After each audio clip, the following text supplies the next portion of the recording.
इसी दौरान एक दिन वो दोनों नहाते वक्त अपना प्लान डिस्कस कर रहे थे कि तभी एक पागल कैदी ने वहाँ आकर जोर जोर से गाने गाना शुरू कर दिया। और जब अर्ल ने उसे रोकने की कोशिश की तो उस आदमी ने अचानक से एक टूथब्रश से बने हुए हथियार से अर्ल और रॉन पर हमला कर दिया। इस हमले में अर्ल की छाती पर और रॉन के चेहरे पर चोट आई और इसीलिए उन दोनों को जेल हॉस्पिटल में भेज दिया गया। यह हमला एक एफ्रो अमेरिकन कैदी ने किया था, इसीलिए अब सभी व्हाइट कैदी किसी भी हाल में इसका बदला लेना चाहते थे और जेल में चारों तरफ काफी गंभीर माहौल बना हुआ था। पर तभी एक दिन एफ्रो अमेरिकन गैंग का एक लीडर अर्ल से मिलने के लिए सीधा हॉस्पिटल में ही पहुंच गया। उसने अर्ल को बताया कि असल में उस पर हमला करने वाला वो आदमी दिमागी तौर पर ठीक नहीं है और ये काम उसने सिर्फ अपने पागलपन के चलते किया है। और अब वो चाहता था कि अर्ल व्हाइट गैंग के मेंबर्स को बोल दे कि वो बिना बात के दंगे ना भड़काएं, क्योंकि नुकसान तो फिर कैदियों का ही होना है। एफ्रो अमेरिकन गैंग में भी सभी लोग अर्ल की बहुत इज्जत करते थे और उस लीडर ने अर्ल को भरोसा दिलाया कि हम उस आदमी को खुद ब खुद सजा देने को तैयार हैं। इधर अर्ल भी नहीं चाहता था कि बिना बात के जेल में लड़ाई भड़क जाए, इसीलिए उसने अपने सभी साथियों को कोई भी कार्रवाई ना करने को कहा।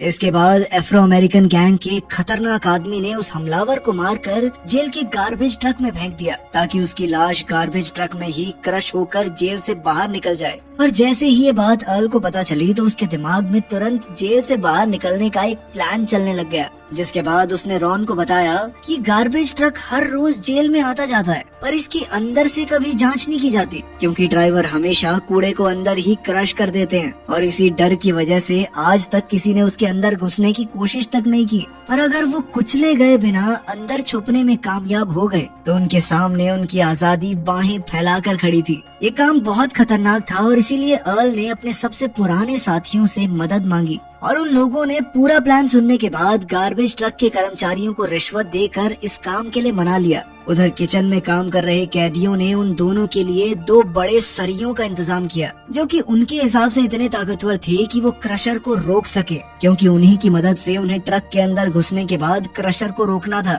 वरना उनकी हड्डी पसली एक हो जाएगी। सारी तैयारियां खत्म करने के बाद अब अर्ल और रॉन जेल से भागने के लिए तैयार थे। एक रात पहले अर्ल अपने सभी खास साथियों के साथ एक आखिरी बार बैठा और उन सभी को अलविदा कह दिया, क्योंकि अब 18 साल के बाद अगली सुबह वो यहाँ से भागने वाला था। खैर अब अगली सुबह अपने कमरों से बाहर निकलते ही रॉन और अर्ल चुपके से किचन में घुस गए, जहाँ कुछ कैदियों ने उन दोनों की गार्ड से छुपने में मदद की, जिसके चलते वो लोग गार्बेज बैग और उन सरियों को लेकर सीधा गार्बेज ट्रक के पास पहुँच गए, जहाँ गार्ड्स की नजर से बचते हुए रॉन सीधा ट्रक के अंदर कूद गया। पर जैसे ही अर्ल की बारी आई तभी अचानक एक गार्ड वहाँ पहुँच गया, जिसके चलते